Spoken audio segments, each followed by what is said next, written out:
Chief secretary اور آئی کی طلبی پر ڈیڈ لاک. پنجاب اسمبلی کا بجٹ اجلاس مسلسل تاخیر کا شکار. کھیل تماشا کرنے نہیں آئے. 12 کروڑ عوام کے لیے میزانیہ دینا ہے.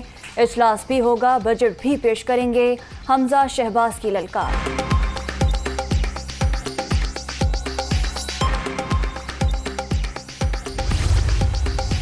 اپوزیشن کی ہنگامہ آرائی کے دوران سندھ کا 1714 ارب روپے کا بجٹ پیش. سرکاری ملازمین کے لیے تنخواہوں میں 15% ایڈ ہوک ریلیف الاؤنس کا اعلان. پینشن 5% بڑھا دی گئی.